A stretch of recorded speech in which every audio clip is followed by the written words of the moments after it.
While the First Lady was in Kern County today, the president was in Pittsburgh releasing a new $1 trillion infrastructure plan.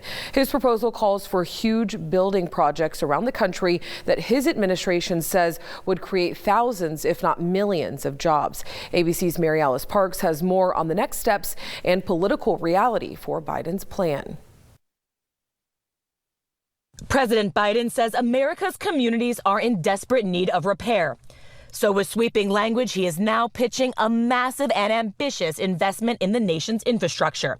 His team saying overnight, this is the moment to reimagine and rebuild a new American economy. In Pittsburgh today, the president outlining his new plan, which calls for billions of dollars for new roads and bridges, new investments in public transportation and broadband internet, especially in rural parts of the country, and replacing 100% of lead pipes. At a hearing last week, President Biden's new Secretary of Transportation saying the investments could also help fight climate change.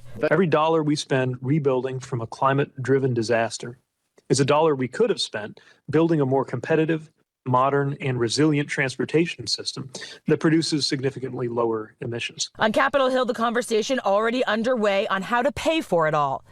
The Biden administration proposing an increase to the corporate tax rate from 21% to 28%, as well as adding new penalties for corporations that move jobs overseas. Money for infrastructure helps us revitalize our economy and create new jobs. But the pay for will be undoing some of the Trump tax cuts. It's exactly those tax increases that Republicans are likely to firmly oppose. Let's see what this infrastructure package looks like. If it's a Trojan horse for a massive tax increase, put me down as highly skeptical. Even getting all 50 Democrats in the Senate to agree could be very difficult for the president. But President Biden says he's just getting started. The White House plans to propose changes to what they call human and care infrastructure next. Pitches like paid family leave and universal pre-K still to come. Mary Alice Parks, ABC News, Washington.